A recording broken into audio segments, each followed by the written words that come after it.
اعوذ باللہ من الشیطان الرجیم بسم اللہ الرحمن الرحیم الذین آتیناہم الکتاب یعرفونہ کما یعرفون ابناءہم، جن لوگوں کو ہم نے کتاب دی یعنی تورات اور انجیل کے جو صحیح ماننے والے ہیں، یہ نکتہ یہاں نوٹ کر لیجئے، تورات اور انجیل کے ماننے والوں میں سے غلط کاروں کے لیے مجہول کا صیغہ آتا ہے، اوتوا الکتاب، جنہیں کتاب دی گئی تھی، اور جو ان میں سے ٹھیک تھے، صحیح رخ پر تھے، ان کے لیے معروف کا صیغہ ہوتا ہے جنہیں کتاب ہم نے دی تھی۔ یہ انداز جو ہے معروف اور مجہول کا، یہ آپ دیکھیں گے کہ فرق ہوگا۔ جہاں ان کی کسی غلط بات کا تذکرہ ہوگا الذین اوتوا الکتاب، اور جہاں اچھی بات کا تو وہاں یہ کہ جو آتیناہم الکتاب، الذین آتیناہم الکتاب یعرفونہ کما یعرفون ابناءہم، وہ ایسے ہی پہچانتے ہیں اس کو۔ ہو کی ضمیر قبلے کی طرف بھی ہے، اور ہو کی ضمیر محمد الرسول اللہ کی طرف بھی ہے، ہو کی ضمیر قرآن کی طرف بھی ہے۔ ایسے پہچانتے ہیں جیسے اپنے بیٹوں کو۔ وَإِنَّ فَرِيقًا مِّنْهُمْ، اور یقیناً ان میں سے ایک گروہ وہ ہے لَيَكْتُمُونَ الْحَقَّ وَهُمْ يَعْلَمُونَ، جو جانتے بوجھتے حق کو چھپاتے ہیں۔ الحق من ربک، یہ حق ہے آپ کے رب کی طرف سے۔ فَلَا تَكُونَنَّ مِنَ الْمُمْتَرِينَ، تو آپ ہرگز نہ بنے شک کرنے والوں میں۔ یہ حضور سے خطاب ہو رہا ہے، اور حضور کی وساطت سے اصل میں ہر مسلمان سے خطاب ہو رہا ہے۔ یہ بات ان سے کہی جا رہی ہے کہ اس میں کوئی شک اپنے پاس مت آنے دو، یہ تو حق ہے تمہارے پروردگار کی طرف سے۔ وَلِكُلٍّ وِجْهَةٌ هُوَ مُوَلِّيهَا، ہر ایک کے لیے ہم نے ایک رخ معین کر دیا جس کی طرف کہ وہ رخ کرتا ہے۔ فَاسْتَبِقُوا الْخَيْرَاتِ، تو مسلمانوں تمہارے لیے ایک رخ تو ہم نے معین کر دیا بیت اللہ کا۔ ایک باطنی رخ کیا ہے؟ نیکیوں میں ایک دوسرے سے آگے بڑھنے کی کوشش کرو۔ ایک ہے ظاہر، نماز کا ظاہر ہے، آپ نے قبلے کی طرف رخ کر لیا ہے، آپ نے وضو کیا ہے۔ ایک نماز کا باطن ہے، خشوع ہے، خضوع ہے، حضور قلب حاصل ہے، رقت ہے، معلوم ہے کس کے سامنے حاضری ہے۔ اسی طریقے سے قبلہ ایک تو یہ ہے جو کہ کعبہ ہے بیت اللہ، ایک یہ فاستبقوا الخیرات، تم ہر نیکی کے اندر ایک دوسرے سے آگے بڑھنے کی کوشش کرو۔ اینما تکونوا یأتی بکم اللہ جمیعا، جہاں کہیں بھی ہوگے اللہ تم سب کو لے آئے گا، جمع کر دے گا۔ ان اللہ علی کل شیء قدیر، یقینا اللہ تعالی ہر چیز پر قادر ہے۔ ومن حیث خرجت فول وجهک شطر المسجد الحرام، اور جدھر سے بھی آپ کا نکلنا ہو، کہیں سفر کریں، کہیں بھی جائیں، تو آپ اپنا رخ پھیر دیجئے مسجد حرام کی طرف۔ وَإِنَّهُ لَلْحَقُّ مِن رَبِّكَ، اور یہ یقیناً حق ہے آپ کے رب کی طرف سے۔ وَمَا اللَّهُ بِغَافِلٍ عَمَّا تَعْمَلُونَ، اور اللہ غافل نہیں اس سے کہ جو تم کر رہے ہو۔ یہاں بظاہر جو ہے کلام حضور سے ہے، اصل میں مسلمانوں سے خطاب ہے بواسطہ محمد صلی اللہ علیہ وسلم۔ وَمِنْ حَيْثُ خَرَجْتَ فَوَلِّ وَجْهَكَ شَطْرَ الْمَسْجِدِ الْحَرَامِ وَحَيْثُ مَا كُنْتُمْ فَوَلُّوا وُجُوهَكُمْ شَطْرَهُ، اور دیکھو جہاں بھی تم نکلو اپنا رخ کرو مسجد حرام کی طرف۔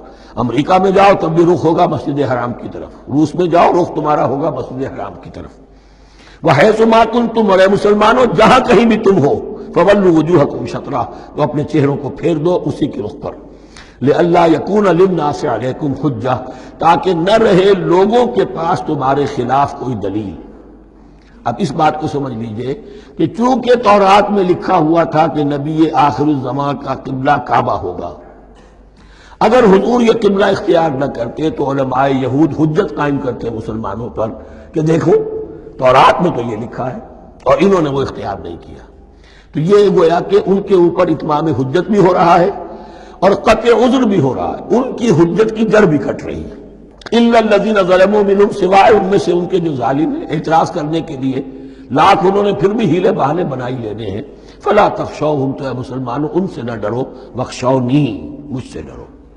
وَلِأُتِمَّ نِعْمَتِي عَلَيْكُمْ، اور یہ جو تحویل قبلہ ہوئی ہے اور محمد الرسول اللہ صلی اللہ علیہ وسلم کی بعثت کی بنیاد پر ایک نئی امت کو شکل دی جا رہی ہے، اور اسے اب امامت الناس سے سرفراز کیا جا رہا ہے، وراثت ابراہیمی اب اسے منتقل ہو گئی ہے۔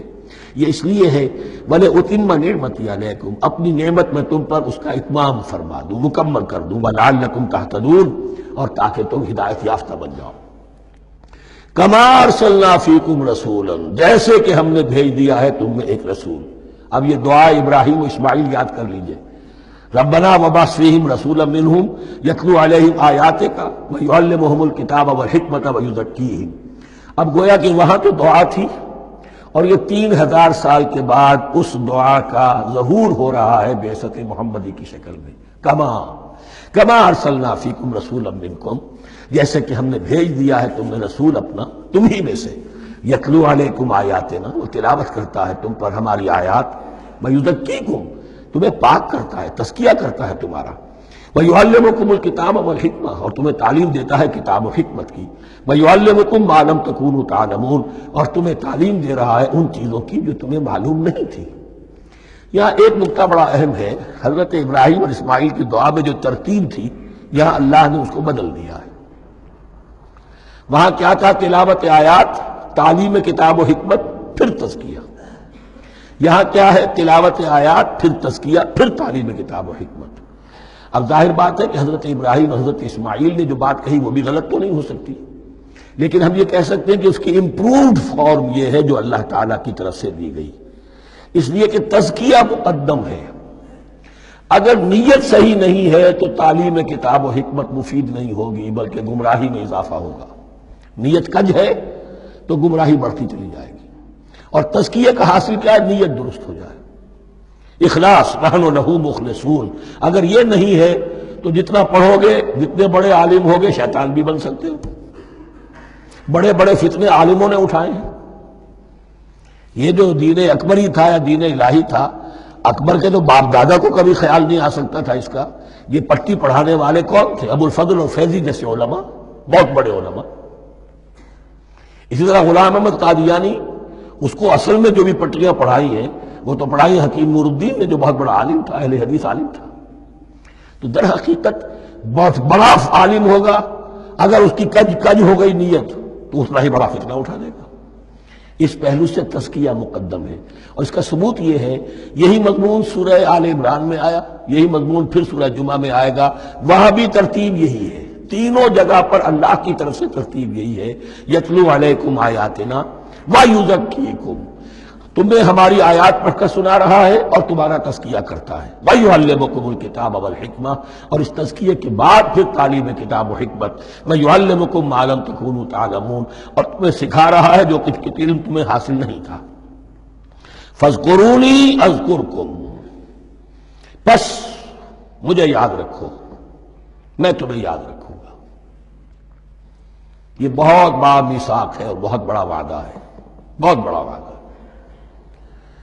اور یہاں تک حدیث میں پھر اس کی شرح آئی ہے، میرا بندہ اگر مجھے اپنے دل میں یاد کرتا ہے میں بھی اسے اپنے جی میں یاد کرتا ہوں، اور میرا بندہ اگر میرا ذکر کسی محفل میں کرتا ہے تو میں اس سے بہت اعلیٰ محفل میں اس کا ذکر کرتا ہوں۔ اس کی محفل تو بہت بلند و بالا ہے، ملائے اعلیٰ کی محفل ہے، فرشتے ملائکہ مقربین کی محفل ہے۔ خدا خود میر محفل بود اندر لامکا خسرو، محمد شمع محفل بود شب جائے کہ من بودم۔ اب خسرو کس عالم میں تھے جب یہ شعر کہہ گئے ہیں، تو بہرحال ہے تو صحیح، ایک محفل تو ہے، میں اس سے بڑی بہتر محفل میں ان کا تذکرہ کرتا ہوں۔ فاذکرونی اذکرکم واشکروا لی ولا تکفرون، اور میرا شکر کرو، میری نعمتوں کا ادراک کرو، اس کا شعور حاصل کرو، اس پر زبان سے بھی شکر ادا کرو، اپنے عمل سے بھی، جوارح سے بھی ان نعمتوں کا حق ادا کرو۔ یہاں وہ 18 رکوع ختم ہو گئے، نصف اول اس سورہ مبارکہ کا مکمل ہو گیا۔ صدق اللہ العظیم۔